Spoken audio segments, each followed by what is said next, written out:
नमस्कार दोस्तों। General science के मैं आज ऐसे प्रश्न लेके आया हूँ जो सभी प्रतियोगी परीक्षाओं में बार बार पूछे जाते हैं। तो इन प्रश्नों को मैं आज समझा के बताऊँगा आपको, जो क्वेश्चन बड़े समझने लायक है, जिनमें अलग अलग तरीके से क्वेश्चन बनने लायक होते हैं। और जितने भी क्वेश्चन आप सामने देख पा रहे हो कि सभी क्वेश्चन प्रतियोगी परीक्षाओं में आए हुए हैं। ये इसमें केवल रेलवे और एसएससी का दिया हुआ, बाकी अपने राजस्थान के अंदर रीट पटवार सभी प्रतियोगी परीक्षाओं में ये प्रश्न बार बार रिपीट होते हैं। तो ज़्यादा समय नहीं लेते हुए देखिए क्वेश्चन नंबर 1। क्वेश्चन नंबर 1 पूछ रहा आपको कि कार्य का मात्रक क्या है। तो कार्य का मात्रक के लिए आपको ध्यान रखना है कि ऑप्शन के अनुसार आपको सवाल को बताना है। कार्य का मात्रक वैसे क्या होता है, आपका जूल होता है। तो इसका ऑप्शन हो गया आपका जूल। लेकिन ये जो जूल है वो इसका ऐसा ही मात्रक होता है कि ऐसा ही मात्रक क्या होता है, कार्य का जूल होता है। लेकिन अगर सपोज मान लो ऐसा ही मात्रक अगर नहीं है एक क्वेश्चन के अंदर और एमकेएस के अंदर पूछे कि एमकेएस पद्धति के अंदर कार्य का मात्रक क्या है, तो एमकेएस पद्धति में कार्य का जो मात्रक है वो होता है आपका किलोग्राम मीटर स्क्वायर प्रति सेकंड स्क्वायर। ये याद रखोगे आप। ऐसा ही पद्धति में कार्य का मात्रक जूल, ये यहाँ से याद रखोगे। लेकिन एमकेएस पद्धति में अगर कार्य का मात्रक पूछे तो क्या आएगा, किलोग्राम मीटर स्क्वायर प्रति सेकंड स्क्वायर। ये याद रखोगे। अगर ये नहीं पूछे, इन दोनों के अलावा अगर पूछे आपको कार्य का मात्रक एसआई पद्धति और एमकेएस पद्धति के अलावा अगर आपको पूछे सीजीएस पद्धति के अंदर, एक पद्धति और होती है सीजीएस। तो सीजीएस पद्धति में कार्य का मात्रक क्या होता है, सीजीएस। तो सीजीएस पद्धति में जो कार्य का मात्रक है वो होता है आपका अर्ग। तो ये भी आप याद रखोगे डायरेक्ट कि सीजीएस पद्धति में कार्य का मात्रक होता है अर्ग। एमकेएस पद्धति में किलोग्राम मीटर स्क्वायर प्रति सेकंड स्क्वायर। और एसआई पद्धति में जो कार्य का मात्रक है वो क्या होता है, आपका जूल होता है। इसी के साथ में एक चीज़ और आप याद रखोगे कि एक जूल के अंदर जो है, एक जूल बराबर होता है 10⁻7 अर्ग। ये भी आप डायरेक्ट याद रखोगे कि एक जूल बराबर 10⁻7 अर्ग होता है। ये रिलेशन भी कई बार एग्जाम में पूछता है। इसी के साथ में कार्य के अंदर 2-3 क्वेश्चन और पूछता है कि कार्य बराबर होता है क्या है। तो कार्य जो है ये क्या होता है, कार्य बराबर होता है आपका बल गुणा विस्थापन। क्या होता है, बल गुणा विस्थापन। तो याद रखोगे आप, कार्य बराबर होता है आपका बल गुणा विस्थापन। ये आप साथ में नोट भी कर सकते हो। मैं आज बिल्कुल धीरे धीरे बताऊंगा आपको, कहीं बोल रहे थे समझा के बताओ इसलिए। इसी के साथ में ये और पूछता है कि ये जो बल लगता है वो बल किधर लगना चाहिए। तो ये बल लगता है आपका विस्थापन की दिशा में। अगर बल विस्थापन की दिशा में नहीं लगे, यदि बल अगर विस्थापन के लंबवत लगे तब वहाँ पर कार्य नहीं होगा। तो कार्य होने के लिए क्या जरूरी है कि बल जो है वो विस्थापन की दिशा में ही लगना चाहिए, अदरवाइज कार्य नहीं होगा। तो ये मैंने क्वेश्चन नंबर 1 के बारे में बताया। ज़्यादा क्या है कि पूरा विस्तार से नहीं बताऊंगा क्योंकि ज़्यादा समय लगता है। और एक छोटा सा और याद रख लो कार्य के लिए कि कार्य जो है वो एक कैसी राशि होती है, एक अदिश राशि होती है। कार्य एक अदिश राशि होती है। ये चीज़ें आप कार्य के बारे में याद रखोगे। तो मैंने काफ़ी सारी चीज़ें बता दी कार्य के बारे में। अब चलते अपन क्वेश्चन नंबर 2। क्वेश्चन नंबर 2 बोल रहा है आपका प्रकाश वर्ष किसकी इकाई है। तो प्रकाश वर्ष जो है वो आपकी दूरी की इकाई होती है। दूरी को मापते हैं वो प्रकाश वर्ष के अंदर मापते हैं। मतलब दूरी का जो मात्रक है वो अपन प्रकाश वर्ष माना गया है। तो ये क्वेश्चन वेरी इंपॉर्टेंट, इसको आप याद रखोगे, सभी प्रतियोगी परीक्षाओं में कई बार पूछा गया है। क्वेश्चन नंबर 3, निम्नलिखित में से कौन सी मात्रा जड़त्व का माप है। ये मैंने एक पहले वीडियो में बताया था। ये क्वेश्चन बहुत इंपॉर्टेंट क्वेश्चन, कई एग्जाम में पूछा जाता है। तो जड़त्व का जो माप है वो क्या होता है, आपका द्रव्यमान जो है वो किसका माप होता है, जड़त्व का माप होता है। अब चलते अपन क्वेश्चन नंबर 4 के अंदर, जो सुमेलित करने वाला है। बहुत अच्छा क्वेश्चन है। क्वेश्चन आप देख पा रहे हो स्क्रीन के ऊपर, देखो कि सूची पृष्ठ को सूची सेकंड के साथ सुमेलित कीजिए और सूचियों के दिए गए कूट का सही प्रयोग कीजिए। अब इधर 4 दे रखे हैं आपको सूची पृष्ठ में, उच्च वेग, तरंग दैर्ध्य, दाब और ऊर्जा। और इधर दे रखा आपको मैक, एंगस्ट्रम, पास्कल और जूल। अब इसके अंदर मिलान करना आपको। देखो उच्च वेग जो होता है पहले जो आपको आते हैं ना उनको आप क्या करो, मिला लो। जैसे कि तरंग दैर्ध्य होती है, तो तरंग दैर्ध्य जो है वो क्या होती है, एंगस्ट्रम के अंदर होता है। दाब का मात्रक होता है आपका पास्कल, और ऊर्जा का मात्रक होता है आपका जूल। अब अगर आपको उच्च वेग का पता नहीं है तो भी क्या है, जो बच गया वही होगा। तो इसमें क्या आएगा आपका, ABCD जो है वो सभी 1 2 3 4 से मिल गया। तो कौन सा ऑप्शन आ गया, 1 2 3 4, ऑप्शन नंबर सी। इस प्रकार से जो ऐसे मिलाने वाले क्वेश्चन आए उसमें आपको 2 या 3 अभी अगर आते हैं तो आप ऑप्शन से हल कर सकते हो। अब आपका क्वेश्चन नंबर 5। क्वेश्चन नंबर 5 क्या बोल रहा है, सूची फर्स्ट को सूची सेकंड से मिलाना। इसमें भी देखो दूरी, पदार्थ की मात्रा, विद्युत आवेश की मात्रा, ऊर्जा, और इधर दे रखा आपको मोल, कूलाम, प्रकाश वर्ष और वाट घंटा। इसमें से जितने आपको आते हैं उनको आप मिलान कर लो। देखो दूरी जो है, दूरी का मात्रक क्या होता है आपका, प्रकाश वर्ष होता है। तो दूरी का मात्रक अगर आपका प्रकाश वर्ष होता है तो प्रकाश वर्ष किस में है, कितने नंबर पे, पहले के अंदर 3। तो पहले में 3 किस में आ रहा है, ए और बी में। तो ए और बी में से देखना आपको। अब देखना कि पदार्थ की मात्रा, पदार्थ की जो मात्रा उसको हम किस में नापते हैं। तो पदार्थ की जो मात्रा उसको हम किस में मापते हैं, मोल के अंदर मापते हैं। अब देखो पहले में आ गया आपका 3 और दूसरे में आ गया आपका 1। तो 3 और 1 किस में आ रहा है आपका, ए में आ रहा है। तो इसका डायरेक्ट आप आगे मिलाना नहीं, आपको इतना मिला के हल कर दो आप। तो ऑप्शन नंबर क्या हो गया आपका, ए हो गया। बाकी अपने आप ही मिल रहा है क्योंकि इतना ही देखना आपको, 3 मिल गए दोनों में, बस ये 2 पहले से कैंसिल हो गए, सी और डी। अब इनमें आपको देखना कि आगे दूसरे के अंदर क्या आ रहा है आपका 1। तो 1 किस में आ रहा है, फर्स्ट के अंदर आ रहा है। तो आप बी को छोड़ दो और आगे नहीं मिलाना, समय की बचत करनी है अपने को। वैसे मैं अभी आपको समझाने के लिए बता रहा हूँ। इसमें तो फिर सी के अंदर क्या आएगा, 2। विद्युत आवेश की मात्रा को कूलाम में, और ऊर्जा जो है वो किसमें, वाट प्रति घंटा में मापते हैं। तो ये हो गया आपके क्वेश्चन नंबर 5। क्वेश्चन नंबर 6 देखो, सूची फर्स्ट को सूची सेकंड से मिलाना। यहाँ पर भी ये भी यूपीएससी के अंदर पूछा हुआ है कि त्वरण बल और कृत कार्य और आवेग, इनको भी आपको मिलाना है। तो देखो इसमें क्या आएगा, त्वरण जो होता है वो त्वरण होता है आपका मीटर प्रति सेकंड स्क्वायर। क्या होता है, मीटर प्रति सेकंड स्क्वायर। त्वरण को आप कैसे याद रखोगे, जो त्वरण है, मैं एक बार आपको ये त्वरण के बारे में समझा देता हूँ इसी में, कि मीटर प्रति सेकंड स्क्वायर त्वरण क्यों आता है। क्योंकि त्वरण जो है वो क्या होता है यहाँ पे, कि त्वरण बराबर होता है आपका वेग बटा समय। क्या होता है, वेग बटा समय। अब देखो वेग है, इस वेग का जो मात्रक है वो क्या लिखते हैं अपन, मीटर प्रति सेकंड। तो वेग की जगह तो लिखेंगे अपन मीटर और नीचे लिखेंगे अपन सेकंड, ठीक है। और ये 1/सेकंड यहाँ पे है, जैसे रहेगा 1/सेकंड। अब देखो इनको आप अगर गुणा करोगे तो मीटर तो ऊपर रहेगा और सेकंड को सेकंड से गुणा करोगे तो क्या आएगा, सेकंड स्क्वायर।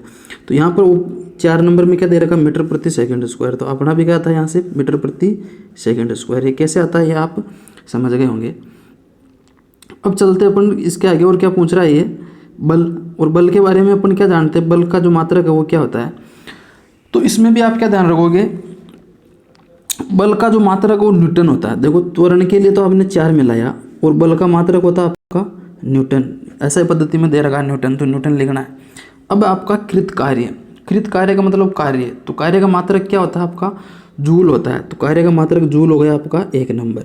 तो आवेग है वो आवेग का अपने आप कौन सा हो गया, न्यूटन सेकेंड। अब आप देखो कि पहले के अंदर 4 कौन सा था अपना, ये मैंने आपको समझाने के लिए बताया। बाकी आप डायरेक्ट क्या करोगे, एक ऑप्शन से पता चल रहा कि फर्स्ट में 4 और कहीं पे भी नहीं दिख रहा 4, केवल कहाँ पे दिख रहा आपको, इस एक जगह। तो आपको 3 मिलाने नहीं थे, आपको क्या करना, डायरेक्ट डी ऑप्शन कर देते। ये मैंने आपको समझाने के लिए बताया। अगर 4 यहाँ पे जैसे डी में 4 है और अगर सी में 4 होता तब आपको दोनों को देखना होता है। कंपटीशन में जितना समय बचता है उतना समय बचाने की कोशिश करनी है अपने को। अब चलते नेक्स्ट क्वेश्चन के अंदर। क्वेश्चन नंबर दे रखा आपको 9, कि निम्नलिखित में से कौन सा एक सुमेलित नहीं है।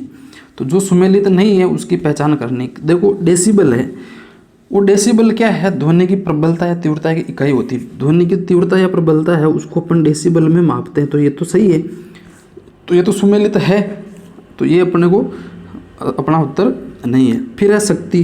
तो देखो शक्ति जो है, इस शक्ति की इकाई अश्व शक्ति होती है। एक अश्व शक्ति में 746 वाट होते हैं, ये हम जानते हैं। तो ये भी क्या है, सुमेलित है। तो पहला और दूसरा दोनों क्या है, सुमेलित है। अपने को तो सुमेलित नहीं वाला देखना है। फिर देखो ऑप्शन नंबर 3, कि नौ संचालन में दूरी की इकाई, तो नौ संचालन में जो दूरी की इकाई है वो समुद्री मील में, इसको भी क्या करते हैं अपन, मापते हैं। तो ये भी क्या है अपना, सुमेलित है। तो देखो पहला दूसरा तीसरा ऑप्शन अपना क्या है, सुमेलित है। सेल्सियस जो है ये क्या है, ऊष्मा की इकाई, तो ये सुमेलित अपना नहीं है। तो इसमें आंसर क्या हो गया आपका, ऑप्शन नंबर डी, कि सेल्सियस जो है वो ऊष्मा की इकाई नहीं होता। ऊष्मा की इकाई को जो है अपन सेल्सियस में नहीं मापते हैं। तो इसका ऑप्शन नंबर क्या आ जाएगा, डी आ जाएगा इसका आंसर। क्वेश्चन है आपका 10 कि ल्यूमेन किसका मात्रक है। तो ल्यूमेन जो है वो होता है आपका ज्योति फ्लक्स का मात्रक। ये आप डायरेक्ट याद रखोगे, इसमें कोई समझाने वाला नहीं। कि ज्योति फ्लक्स जो है इसका मात्रक क्या होता है आपका, ल्यूमेन होता है। क्वेश्चन नंबर 11 के अंदर देखोगे कि क्यूरी किसकी इकाई का नाम है। तो क्यूरी जो है वो है आपका रेडियो एक्टिव धर्मिता की जो इकाई है उसका नाम क्या है, क्यूरी। तो इसका ऑप्शन क्या हो जाएगा आपका, ऑप्शन नंबर ए। चलते नेक्स्ट क्वेश्चन के अंदर, क्वेश्चन नंबर 12। क्वेश्चन नंबर 12 क्या बोल रहा है आपका कि पास्कल जो है वो किसकी इकाई है। तो पास्कल है आपके दाब की जो इकाई है, उसको अपन किस में नापते हैं, पास्कल में मापते हैं। कि दाब क्या होता है, वैसे आपका जो दाब है, दाब बराबर क्या होता है, F/A। ये आप डायरेक्ट याद रख सकते हो कि दाब बराबर होता है आपका F/A, और दाब को अपन लिखते हैं P से। तो यहाँ से हो जाएगा आपका P बराबर क्या आ जाएगा, F/A। और F जो होता है वो होता है आपका प्रणोद, क्या होता है, प्रणोद। और A क्या होता है आपका क्षेत्रफल। दाब बराबर होता है आपका प्रणोद बटा क्षेत्रफल। कि दाब P बराबर F/A या प्रणोद बटा क्षेत्रफल। तो इस दाब की जो इकाई है वो आपको क्या पूछ रहा है, ये दाब की इकाई, ये जो पास्कल है वो इकाई किस में पूछ रहा है, एसआई पद्धति में पूछ रहा है। तो एसआई पद्धति में जो दाब का मात्रक होता है वो आपका पास्कल होता है। इसको आप डायरेक्ट याद रखोगे। नेक्स्ट चलते हैं क्वेश्चन के अंदर। कैंडेला मात्रक है। तो कैंडेला जो है वो किसका मात्रक होता है आपका, ज्योति तीव्रता का मात्रक होता है। देखो सभी क्वेश्चन एग्जाम में आए हुए आप सामने देख पा रहे हो, इधर ये आरआरबी में आया हुआ है। ज्योति तीव्रता का जो मात्रक है वो क्या होता है आपका, कैंडेला होता है। तो ये भी आप डायरेक्ट याद रखोगे, बहुत एग्जाम में पूछा हुआ है क्वेश्चन ये। क्वेश्चन नंबर 14 दे रखा आपको कि जूल निम्नलिखित की इकाई, कि जूल जो है वो किसकी इकाई है। तो इन सभी ऑप्शन को देखना आपको। देखो जूल जो है वो एक तो कार्य की इकाई क्या होती है, मैंने भी बताया था कार्य जब बताया स्टार्टिंग में। तो कार्य का जो मात्रक है वो जूल होता है। लेकिन इसके साथ में अगर कार्य यहाँ पे ऑप्शन में है ही नहीं। देखो ऑप्शन में तापमान दे रखा, दाब दे रखा, बल दे रखा और ऊर्जा दे रखा। तो अब देखना कार्य तो है नहीं ऑप्शन में। तो ऑप्शन में देखो जूल जो ये ऊर्जा जो होती है, ऊर्जा का मात्रक भी क्या होता है आपका, जूल होता है। तो यहाँ पे क्या आएगा आपका, जूल निम्नलिखित में से किसकी इकाई है। तो इस ऊर्जा की जो इकाई है वो क्या होती है आपकी, जूल होती है। बल की इकाई कभी जूल नहीं होती है, आप हमेशा ध्यान रखना। बल को अपन न्यूटन में मापते हैं। बल F बराबर m गुणा A, कि मतलब द्रव्यमान गुणा त्वरण होता है। दाब मैंने भी आपको बताया, और तापमान का टेम्परेचर T, तो वैसे भी जूल नहीं होता है। तो जूल किसकी इकाई होती है, जूल। एक तो कार्य की इकाई भी क्या होती है आपकी, जूल, और ऊर्जा की इकाई भी क्या होती है आपकी, जूल। कंफ्यूज नहीं होना है। अब चलते हैं क्वेश्चन नंबर 15 की मात्रकों की अंतर्राष्ट्रीय पद्धति कब लागू की गई। तो मात्रकों की जो अंतर्राष्ट्रीय पद्धति है इसको आप डायरेक्ट याद रखोगे। 1971 के अंदर मात्रकों की अंतर्राष्ट्रीय पद्धति लागू की गई थी। ये वेरी वेरी इंपॉर्टेंट क्वेश्चन है, ये भी कई बार पूछा गया है रेलवे जैसे प्रतियोगी परीक्षाओं में, और रीट वगैरह में भी आजकल पूछते हैं इस प्रकार के क्वेश्चनों को। चलते हैं क्वेश्चन नंबर 16 के अंदर। क्वेश्चन नंबर 16 क्या दे रखा आपको कि हर्ट्ज जो है क्या मापने की यूनिट है, मतलब किसका मात्रक है हर्ट्ज को किस में मापते हैं अपन।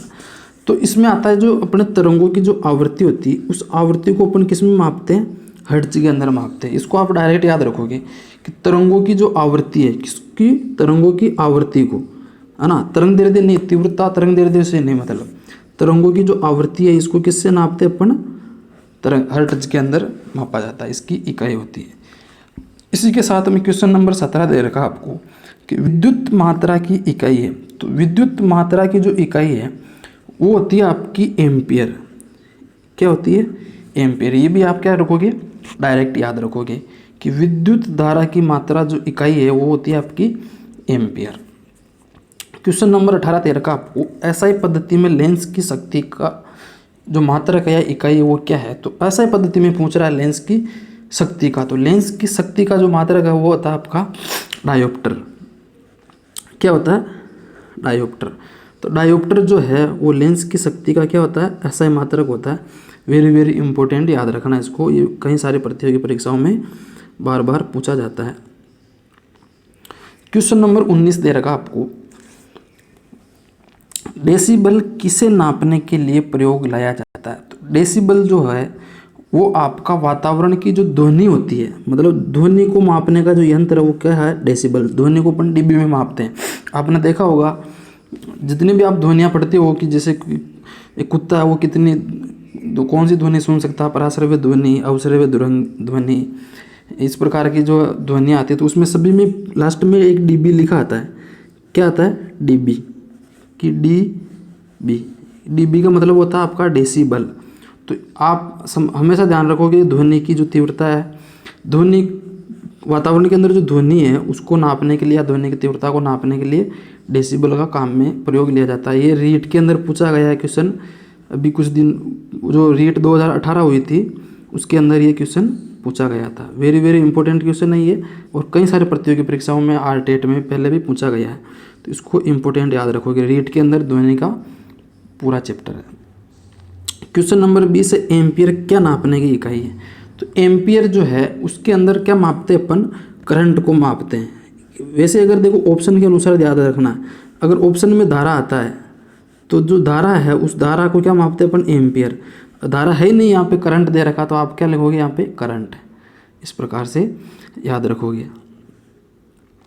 चलते हैं नेक्स्ट क्वेश्चन 21 है, यंग प्रत्यास्थता गुणांक का SI मात्रक क्या है? तो यंग प्रत्यास्थता गुणांक का SI मात्रक होता है आपका Newton metre square.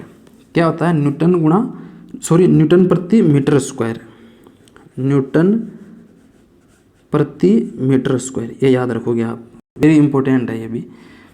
Question number 22 के अंदर देखो आप कि निम्नलिखित में से किन भौतिक राशियों के समान विमीय सूत्र नहीं है? तो समान विमीय सूत्र किसके नहीं है? तो इसको आप याद रखोगे।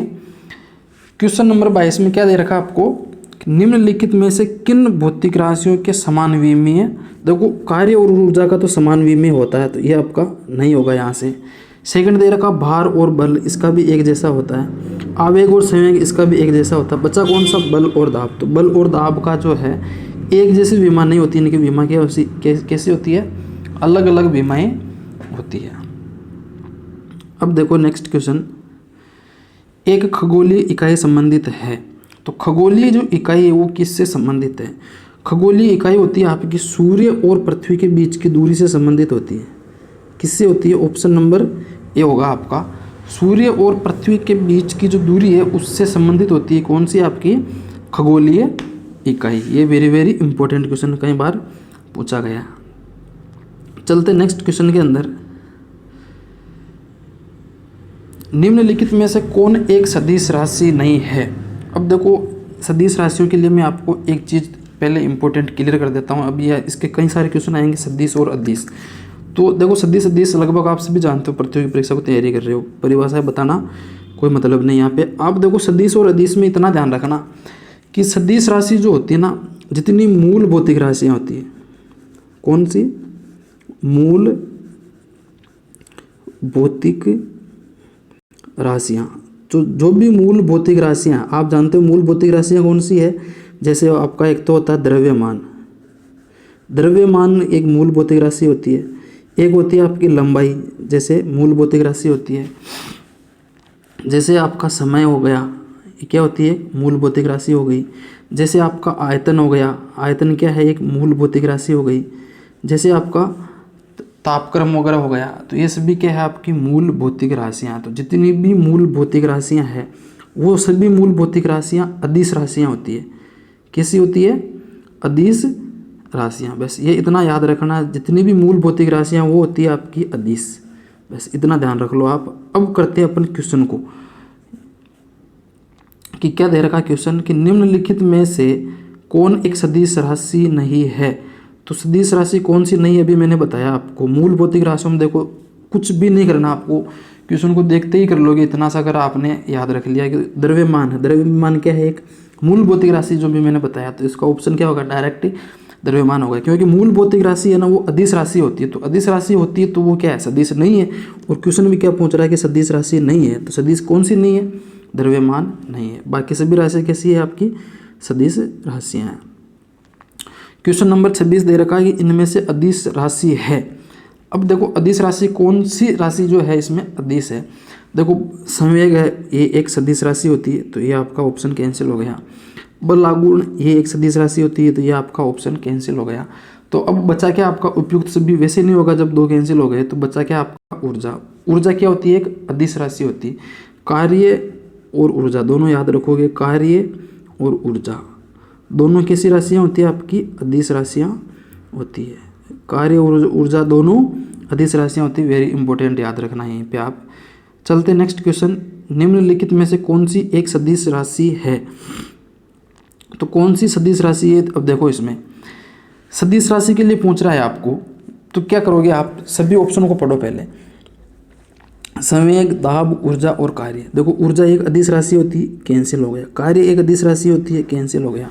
दाब भी एक अदिश राशि होती है, तो ये भी क्या हो गया, कैंसिल हो गया। बच्चा क्या आपका ए। तो 27वें में क्या हो गया आपका ऑप्शन नंबर ए, कि संवेग जो है वो कैसी राशि होती है, एक सदिश राशि होती है। बाकी दाब, ऊर्जा और कार्य से भी कैसी राशियाँ होती है, अदिश राशियाँ होती है। क्वेश्चन नंबर 28 में आ जाओ कि निम्नलिखित में से कौन सी राशि सदिश नहीं है। अब देखो मैंने आपको जब स्टार्टिंग में अभी बताया था सदिश के बारे में, तो मूल भौतिक राशि पहले चेक करो आप कि मूल भौतिक राशि, देखो मैंने आयतन बताया था एक मूल भौतिक राशि होती है। तो जब मूल भौतिक राशियाँ वो अदिश होती है, तो यहाँ पे डायरेक्ट ऑप्शन, चारों ऑप्शन में से बेस्ट डायरेक्ट देखो मूल भौतिक राशियाँ है क्या कोई भी, तो ऑप्शन क्या आपका आयतन।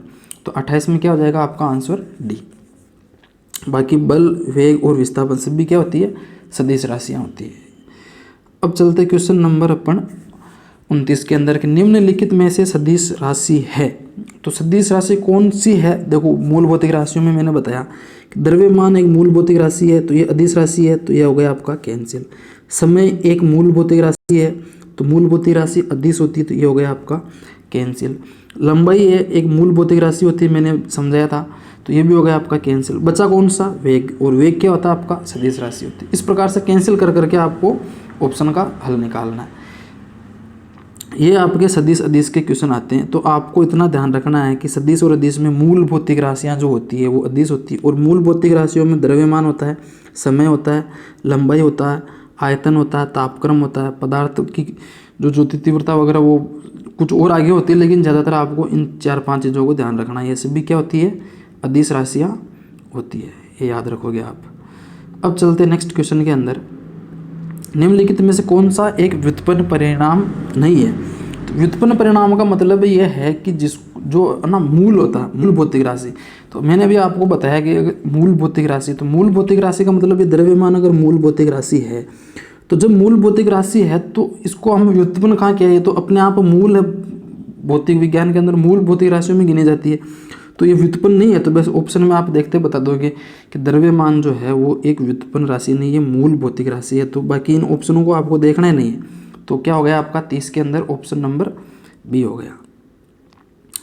चलते नेक्स्ट क्वेश्चन नंबर 31 के अंदर क्या दे रखा आपको कि त्वरण ज्ञात करने का सही सूत्र कौन सा। तो इसको आप डायरेक्ट याद रखो कि त्वरण ज्ञात करने के लिए ए बराबर होता है आपका v minus u upon T.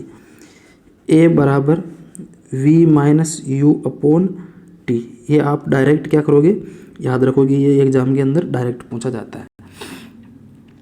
अब चलते अपन क्वेश्चन 32 के अंदर कि पदार्थ के संवेग और वेग के अनुपात से कौन सी भौतिक राशि प्राप्त की जाती है। तो पदार्थ का संवेग और वेग के अनुपात, देखो संवेग जो होता है आपका p बराबर होता है आपका mv, ये आपको याद है, और p क्या होता है आपका संवेग होता है। तो p होता है आपका संवेग, m होता है आपका द्रव्यमान, क्या होता है द्रव्यमान, और v होता है आपका वेग। इतना याद रखो। इसके बाद में अपन चलते हैं कि बोल क्या रहा है ये कि पदार्थ का जो है संवेग और वेग का अनुपात। तो देखो संवेग और वेग का अनुपात मतलब संवेग क्या होता है आपका p, तो p लिख दो, और अनुपात का मतलब नीचे आएगा भाग में किसका, संवेग और वेग, तो वेग क्या आएगा v। तो इधर बचा क्या आपका m बचा, और m क्या होता है आपका द्रव्यमान होता है। तो संवेग और वेग का जो अनुपात है वो क्या होता है आपका द्रव्यमान के बराबर होता है। तो द्रव्यमान का ऑप्शन कौन सा होगा आपका, ऑप्शन नंबर सी। तो तो यहाँ पे क्या आ जाएगा आपका आंसर ऑप्शन नंबर सी। अब चलते हैं अपन क्वेश्चन नंबर 33 के अंदर कि प्लांक के अचर में किसका आयाम होता है। तो प्लांक का जो अचर है उसमें आयाम होता है आपका कोणीय गति जो है इसका क्या होता है आयाम, इसको आप डायरेक्ट याद रखोगे। चलते हैं क्वेश्चन नंबर 34 के अंदर। क्वेश्चन नंबर 34 क्या बोल रहा है आपका कि एक लड़की झूले पर बैठी स्थिति में झूला झूल रही है, उस लड़की के खड़े हो जाने पर दोनों का आवर्तकाल क्या होगा। तो इस प्रकार के क्वेश्चन के लिए आपको क्या ध्यान रखना है कि एक चीज़ याद रखनी कि ये क्वेश्चन आना वेरी वेरी इंपॉर्टेंट क्वेश्चन है। कई बार एग्जाम के अंदर अलग अलग तरीके से पूछा जाता है। कैसे पूछा जाता है कि एक लड़की झूले पर बैठी स्थिति में झूला झूल रही, उस लड़की के खड़े हो जाने पर दोनों के, एक तो पूछ रहा आवर्तकाल पर क्या प्रभाव पड़ता है, और एक आता है क्वेश्चन इसी के अंदर की गति पर क्या प्रभाव पड़ता है। कि आवर्तकाल और गति दोनों में है ना बहुत बड़ा क्या होता है रिलेशन होता है। क्या रिलेशन होता है कि देखो झूला झूलती है कोई लड़की, तो झूला झूलने के दौरान अगर वो उस झूले के ऊपर अगर खड़ी हो जाती है तो खड़ी होने के बाद में क्या होता है कि वो जब जैसे लड़की खड़ी होती है तो जो गुरुत्व केंद्र होता है वो गुरुत्व केंद्र क्या होता है विस्थापित हो जाता है ऊपर की ओर। क्या हो जाता है गुरुत्व केंद्र ऊपर की ओर विस्थापित हो जाता है। इसका मतलब क्या है लंबाई बढ़ गई। क्या बढ़ गई आपकी लंबाई। अब ये लंबाई अगर बढ़ गई तो लंबाई जो है वो आपके आवर्तकाल के समानुपाती होती है। ये आप हमेशा याद रखोगे कि लंबाई किसके समानुपाती होती है आवर्तकाल के। अब लंबाई अगर आवर्तकाल के समानुपाती होती है तो इसका मतलब ये है कि अगर लंबाई बढ़ रही तो इसका आवर्तकाल भी बढ़ेगा, और अगर आवर्तकाल बढ़ता है तो गति क्या होती है उसकी कम होती है। ये एक दूसरे के विपरीत होता है। तो आप यहाँ से क्या याद रखोगे कि अगर गति बढ़ती है क्या होता है, गति अगर बढ़ती है तो आवर्तकाल क्या होता है घटता है। अब देखो लंबाई है वो लंबाई किसके समानुपाती होती है आवर्तकाल के। इन दोनों रिलेशन से आपको क्वेश्चन को हल करना है। अब देखो लंबाई बढ़ गई आवर्तकाल बढ़ गया, और अगर आवर्तकाल बढ़ेगा तो लंबाई क्या होगी उस गति क्या होगी उसकी कम होगी। तो यहाँ पे क्या आएगा आपका आंसर नंबर ए कि उसकी जो गति है वो क्या हो जाएगी आवर्तकाल क्या हो जाएगा उसका, दोनों का जो आवर्तकाल है वो क्या हो जाएगा कम हो जाएगा। आवर्तकाल ऑटोमेटिक कम हो जाएगा जब गति कम होगी। तो यहाँ से ऑप्शन आ जाएगा आपका ऑप्शन नंबर ए कम हो जाएगा। क्वेश्चन नंबर देखो आप 35 नंबर क्वेश्चन के अंदर कि घूर्णन करती एक गोल मेज पर अचानक एक लड़का आकर बैठ जाता है तो मेज के कोणीय वेग पर क्या प्रभाव पड़ेगा। तो मेज का जो कोणीय वेग पे यही प्रभाव पड़ेगा कि वो मेज का जो कोणीय वेग है वो क्या हो जाएगा कम हो जाएगा, अपने आप ही कम हो जाएगा। आप देखो कभी ट्राई करके देखना घर पे। क्वेश्चन नंबर 36 देखो कि किसी चलती हुई वस्तु के वेग को दोगुना कर दिया जाए तो उसका जो या उसकी क्या प्रभाव पड़ेगा। देखो चलती हुई वस्तु, कोई भी वस्तु अगर चल रही है तो अगर वो चलने की स्थिति में वहाँ पे गतिज ऊर्जा होगी। कैसी ऊर्जा होती है वहाँ पर गतिज ऊर्जा, और गतिज ऊर्जा क्या होती है आपकी 1/2 m गुणा v स्क्वायर। ये क्या होती है आपकी गतिज ऊर्जा। भाई गति कर रही है तो गतिज ऊर्जा होगी। अब उसके वेग को दुगुना करें, वेग को दुगुना करने का मतलब इस वेग v का मान क्या कर दे अपन 2 गुणा कर दे। अब अगर देखो इस v की जगह अगर मैं 2 रखूँगा तो 2 का क्या है v का स्क्वायर, तो 2 का क्या करूँगा मैं स्क्वायर, तो 2 का स्क्वायर कितना होता है आपका 4। तो इसका मतलब क्या है 4 गुना बढ़ जाएगी। कितना गुना बढ़ेगी 4 गुना। तो यहाँ से ऑप्शन में क्या आ जाएगा आपका 4 गुना। तो 4 गुना वाला कौन सा ऑप्शन है आपका गतिज ऊर्जा 4 गुना बढ़ जाएगी। ऑप्शन नंबर हो जाएगा आपका सी। तो इस प्रकार से चलेंगे। नेक्स्ट क्वेश्चन चलते हैं अपन आगे।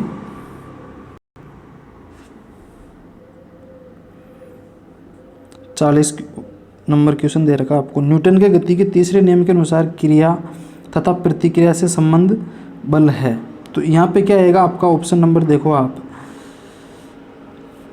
कि न्यूटन के गति के तीसरे नियम के अनुसार क्रिया तथा प्रतिक्रिया से संबंध बल है। तो क्रिया और प्रतिक्रिया से जो संबंधित बल है, पहले ऑप्शन नंबर 1 पढ़ो कि हमेशा एक ही वस्तु पर लगेंगे। देखो क्रिया और प्रतिक्रिया बल है ना कभी भी एक वस्तु पर नहीं लगते, तो ये ऑप्शन कैंसिल हो गया। दोनों एक दूसरे की क्या दोनों वस्तुएं अलग अलग होनी चाहिए।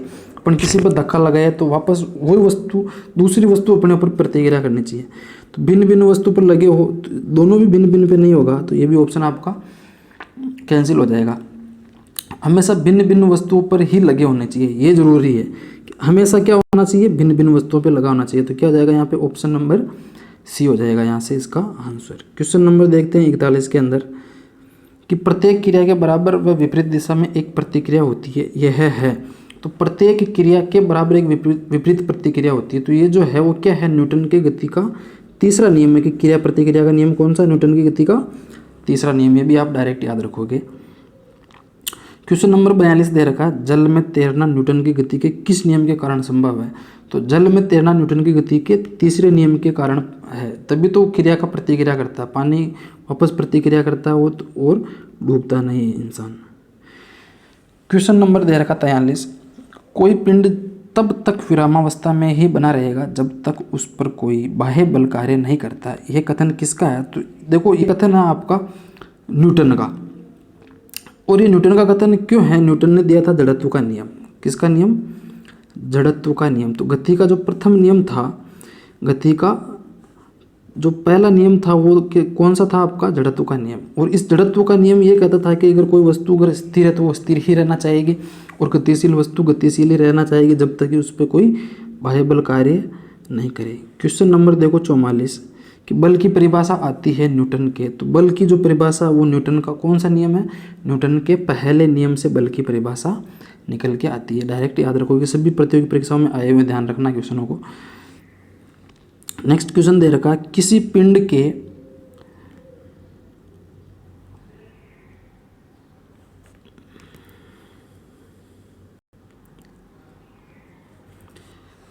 जिससे वह सीधी रेखा में विराम या एक समान गति की स्थिति में किसी भी परिवर्तन का विरोध करती है। देखो ये किसी पिंड के, ये थोड़ा सा समझ में नहीं बैठ रहा क्या लिख रखा, उस गुणधर्म को, अच्छा है, किसी पिंड के उस गुणधर्म को क्या कहते हैं जिससे वह सीधी रेखा में विराम या एक समान गति की स्थिति में किसी भी परिवर्तन का विरोध करती है। कोई भी छोटा सा अगर परिवर्तन होता है तो उसका भी विरोध करती है। तो ये तो किसके कारण करती है, जड़त्व के कारण ही करती है। तो या आप डायरेक्ट इनको, या छोटे मोटे क्वेश्चन कुछ बीच में उनको आप अलग से याद रख सकते हो। न्यूटन के पहले नियम को भी कहते हैं। तो न्यूटन का जो पहला नियम उसको क्या कहते हैं, जड़त्व का नियम। मैंने अभी पहले बताया था आपको। क्वेश्चन नंबर 47 देखो, गाड़ी खींचता हुआ घोड़ा किस बल के कारण आगे बढ़ता है। तो गाड़ी खींचता हुआ, देखो पहला ऑप्शन दे रखा आपको, गाड़ी द्वारा घोड़े पर आरोपित बल। तो गाड़ी के द्वारा घोड़े पर आरोपित बल नहीं होगा, तो ये हो गया आपका कैंसिल ऑप्शन। घोड़े द्वारा गाड़ी पर आरोपित बल, तो घोड़ा गाड़ी के ऊपर आरोपित नहीं लगाएगा, तो ये भी क्या हो जाएगा आपका कैंसिल हो जाएगा। फिर क्या दे रखा आपको, घोड़े द्वारा अपने पैरों से पृथ्वी पर आरोपित बल, तो ये भी कैंसिल हो जाएगा, पृथ्वी पर नहीं लगाएगा। पृथ्वी द्वारा घोड़े के पैरों पर आरोपित बल, तो पृथ्वी अगर घोड़े के पैरों पर अगर बल लगाएगी तभी वो क्या है, गाड़ी खींच पाएगा। तो ऑप्शन क्या हो जाएगा यहाँ से, डी हो जाएगा। इसको आप डायरेक्ट याद रखोगे। क्वेश्चन नंबर 48 देखो, चलती हुई बस जब अचानक ब्रेक लगाती है तो उसमें बैठे हुए यात्री आगे की दिशा में गिरते हैं, इसको किसके द्वारा समझाया जा सकता है। तो इसको अपन समझाएंगे किसके द्वारा, वो जो जड़त्व का नियम मैंने पहला बताया, तो न्यूटन का कौन सा नियम हो गया आपका, ये चलती हुई बस जब अचानक ब्रेक लगाती है तो उसमें बैठे हुए यात्री आगे की दिशा में गिरते हैं, इसको किसके द्वारा समझाया जाता है। तो इसको समझाएंगे अपन न्यूटन के पहले नियम के। न्यूटन का पहला नियम क्या था, जड़त्व का नियम, जो मैंने बताया था कि अगर स्थिर वस्तु स्थिर रहना चाहिए, गतिशील वस्तु तो वो गतिशील रहना चाहिए जब तक उस पर कोई बाह्य बल आरोपित ना किया जाए। तो यह आप वेरी इंपॉर्टेंट याद रखोगे। तो आज यहीं तक करते हैं क्वेश्चन, आगे नेक्स्ट क्वेश्चन और बाद में करेंगे अपन। 48 क्वेश्चन तक ही अपन करेंगे आज। उम्मीद करता हूँ वीडियो आपको अच्छा लगा होगा। प्लीज़ दोस्तों, वीडियो अगर आपको अच्छा लगा तो चैनल को सब्सक्राइब करना, बेल आइकन को प्रेस करना और अपने महत्वपूर्ण राय वीडियो कमेंट बॉक्स में कमेंट जरूर करना। जिन्होंने चैनल को सब्सक्राइब नहीं किया, सब्सक्राइब जरूर करना और इसी प्रकार के अच्छे क्वेश्चन में लेते आता रहूँगा। धन्यवाद।